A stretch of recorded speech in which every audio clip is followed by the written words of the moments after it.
Hallo und willkommen zu unserer Serie Mein Laptop von innen. Hier möchte ich euch in einem schnellen Überblick zeigen, wie ihr den Akku tauscht und wie ihr an die wichtigsten Komponenten herankommt, wie SSD, RAM, Lüfter. Ich zeige euch dabei das Innenleben des Laptops. Ich zeige euch auch, was es an Tipps und Tricks noch gibt, was ihr vielleicht beachten müsst. Und dass es im Grunde genommen nicht so schwer ist, einen Laptop aufzuschrauben und an die einzelnen Komponenten heranzukommen. Legen wir los.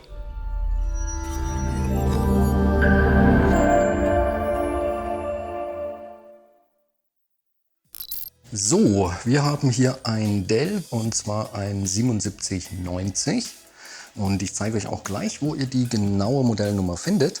Aber zuallererst trennen wir mal das Laptop vom Ladekabel. So, die genaue Modellbezeichnung finden wir auf der Rückseite. Also zum einen haben wir hier das G7 und dann so rum ist die Modellbezeichnung hier. Und genau, mit dieser Nummer findet ihr super einfach alle Ersatzteile speziell für dieses Modell bei uns im Shop. Generell kann man hier noch sagen, Displaytausch ist relativ einfach. Und zwar muss man dafür nur den Frontrahmen lösen und kommt so dann an das Display ran. Bei der Tastatur ist es so, die kommt zusammen mit dem Topcase. Das Touchpad kann man allerdings einzeln tauschen. Um das Gerät jetzt zu öffnen, muss man erstmal alle Schrauben rausnehmen bzw. lösen. Ich blende euch die auch im Bild ein. Und hier ist es so, dass alle Schrauben bis auf diese beiden hier komplett rausgenommen werden. Die hier bleiben jedoch im Gehäuse und werden nur gelockert, also nicht ganz rausgenommen. Zum Öffnen habe ich hier ein Universalwerkzeugset genommen. Das ist super praktisch. Das sind alle gängigen Aufsätze und zur Not auch Schrauben mit dabei, die man so gebrauchen kann. Ich verlinke euch das auch in der Videobeschreibung, falls ihr da Interesse habt. Und als Aufsatz nehme ich hier einen Kreuzschraubendreher und zwar ein PH0. So, dann wollen wir mal schauen, wo die Gehäuseunterseite eigentlich mit dem Gerät verbunden ist. Denn da müssen wir dann rein, um eine Öffnung zu finden. Und das ist hier vom Design her vielleicht schwierig zu erkennen. Aber das ist genau hier die erste von diesen Rillen, die man hier sehen kann. Und das läuft dann genau einmal um das Gerät herum, auch auf der Rückseite. Und hier ist es auch so, dass die beiden Schrauben hier hinten, wenn man die löst, und ich mache das gerade mal, damit ihr das sehen könnt, passiert nämlich was ganz Cooles. Und zwar bekommt man dann hier schon eine Öffnung und genau da kann man dann das Gerät auch, beziehungsweise die Unterseite dann auch anfangen aufzuhebeln. Muss man nur schauen, dass die wirklich komplett locker sind. Zum Öffnen benutze ich hier einen dünnen, flachen Metallgegenstand und damit, jetzt hat man hier hinten schon die erste Öffnung, kann man jetzt die Unterseite einfach ein bisschen abhebeln, nach oben hebeln. Auch auf der Seite, man kommt dann hier schon mit den Fingern drunter und dann hebelt man die Unterseite weg und irgendwann kann man die dann eigentlich auch einfach von Hand abziehen. Da genau so. Die zeige ich euch jetzt auch mal von innen und so sieht dann das Gerät von innen aus. Gut, bevor wir jetzt irgendwas weiteres hier machen, trennen wir aber auf jeden Fall erstmal den Akku vom Mainboard, dass das Gerät auch wirklich keinen Strom mehr hat. Und den Akku sehen wir hier und da läuft der Stecker zum Mainboard. Und den kann man, hier ist eine kleine Schlaufe dran, super einfach nach oben hin abziehen. Was können wir hier noch sehen? Wir sehen hier drüben Platz für eine 2,5 Zoll Festplatte. Die wird einfach mit einem Gehäuse hier verschraubt und da ist der SATA-Stecker dazu. Es gibt auch die Möglichkeit hier statt einem verkürzten Akku auf die 2,5 Zoll zu verzichten und dafür einen größeren Akku einzubauen. Wir sehen hier oben die SSD. Da ist normalerweise eine Abdeckung drüber, aber dazu gleich mehr. Der RAM befindet sich hier unter diesen kleinen Hüllen. Da ist jetzt auch nur einer belegt. Und hier sehen wir die beiden Lüfter und den Heatsink, der einmal die CPU und einmal die GPU kühlt. Und dann haben wir hier oben noch das WLAN-Modul mit den beiden Antennen. Um den Akku jetzt auszubauen oder zu tauschen, löst man diese Schrauben hier. Wir haben auch alle diesen Pfeil als Markierung.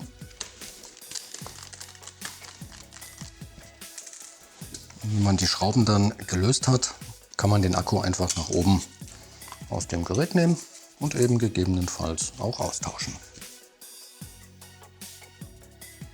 Direkt unter dem Akku sehen wir hier jetzt übrigens auch das Touchpad.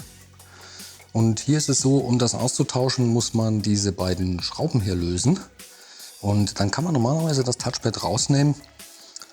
Falls das irgendwie ein bisschen hakelig ist, muss man auch dieses Blech hier noch abnehmen. Dazu muss man dann allerdings auch den Lautsprecher hier rausnehmen. Und genau, und dann sind hier auch noch mal 3 Schrauben. Und dann kann man dieses Blech hier noch mit rausnehmen.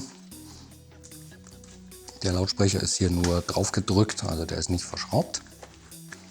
Und ja, das Kabel, was hier vom Mainboard zum Touchpad läuft, muss man auch wechseln bzw. trennen. Und hier ist es so, nicht einfach dran ziehen, das ist mit einem Kippschalter verbunden. Den klappt man erst nach oben und der gibt dann das Kabel frei und dann kann man das einfach rausziehen. Beim Wiederverbinden eigentlich nur darauf achten, dass das Kabel richtig drin steckt. Diese Linie hier, bis dahin kommt das Kabel wieder rein. Dann klappt man den Stecker zu und hat das. So, der RAM lässt sich wie immer super leicht lösen. Dafür muss man nur diese beiden silbernen Klammern hier an der Seite ein bisschen nach außen ziehen. Dann kommt er einem förmlich schon entgegen. Ja, und dann kann man den einfach rausziehen, austauschen, einbauen. Das geht genauso einfach. Man steckt den wieder in den Slot zurück und drückt den nach unten, bis diese beiden Klammern wieder einrasten. Und das gleiche natürlich auf der Seite. Wie eingangs erwähnt, ist es bei der SSD hier so, da ist eigentlich eine Abdeckung drüber. Und diese Abdeckung ist hier mit 2 Schrauben befestigt. Die ist jetzt in dem Gerät nicht mit drin, aber prinzipiell muss man eben erst diese Abdeckung abschrauben, das ist total einfach und kommt dann an die eigentliche SSD ran. Und die wiederum wird nur von dieser einen Schraube hier hinten gehalten. Genau, und dann kann man die nach oben aus dem Slot rausziehen. Und die andere Möglichkeit ist, dass hier eine verkürzte SSD drin ist. Und in dem Fall wäre dieser Abstandshalter oder die Halterung im Allgemeinen dann an dieser Position hier. Und die kann man super einfach rausmachen. Da muss man nur so ein bisschen die Flügel hier runterdrücken und das dann rausschieben. Und die wird um 180 Grad gedreht. Sollte also hier eine verkürzte SSD drin sein, wäre die jetzt quasi so drin. Dann würde man die rausmachen, um 180 Grad drehen und dann braucht man die nur wieder hier runter zu schieben, bis diese beiden Noppen hier einrasten. Und dann kann man da die lange SSD einbauen. Genau, und die kommt dann eben wieder zurück in den Slot, ein bisschen nach unten gedrückt und einfach wieder verschraubt. Und eben gegebenenfalls auch die Abdeckung wieder draufschrauben. Bei diesem Modell kann man übrigens beide Lüfter einzeln tauschen ohne den Heatsink. Die sind auch getrennt bestellbar. Da muss man also einfach nur gucken, welche Seite man braucht und die dann bestellen.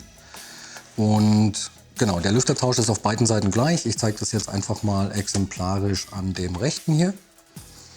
Der wird von 3 Schrauben gehalten, die man lösen muss.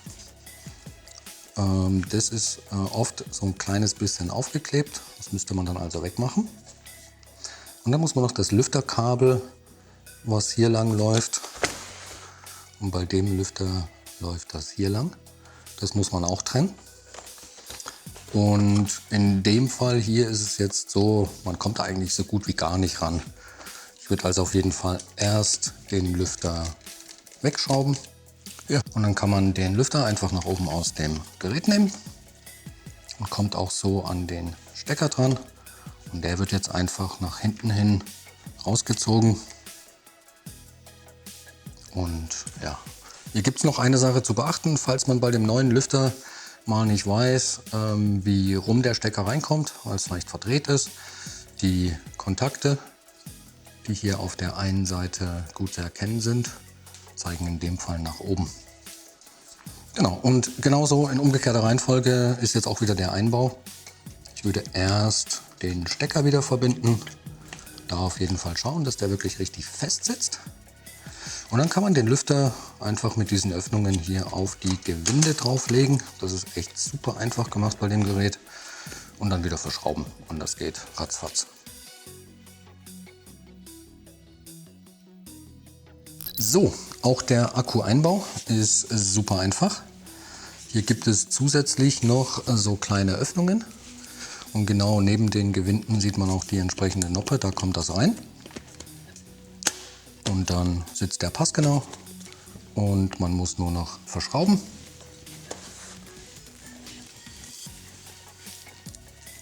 Und ganz, ganz wichtig am Ende natürlich nicht vergessen, das Kabel wieder zu verbinden, beziehungsweise den Stecker. Den kann man einfach hier drauf drücken. Ja, und dann kann man das Gerät wieder zumachen. So, die Gehäuseunterseite legt man jetzt einfach wieder auf das Gerät und drückt die von unten beginnend so ein bisschen fest hier rein. Auch an den Seiten. Und dann ist es hier eben so, das schließt sich tatsächlich erst, wenn man diese beiden Schrauben wieder festgezogen hat. Hier gibt es nicht so viele Einraststellen. Einfach drauflegen, bisschen festdrücken und dann einfach alles wieder fest verschrauben. Und ja, so schnell ging das. So, das war es auch schon wieder für dieses Modell. Ich hoffe, das Video hat euch weitergeholfen. Falls ihr noch Fragen oder Anregungen habt, lasst uns gerne einen Kommentar da. Und ansonsten wünsche ich euch viel Spaß beim Schrauben. Bis zum nächsten Mal. Ciao.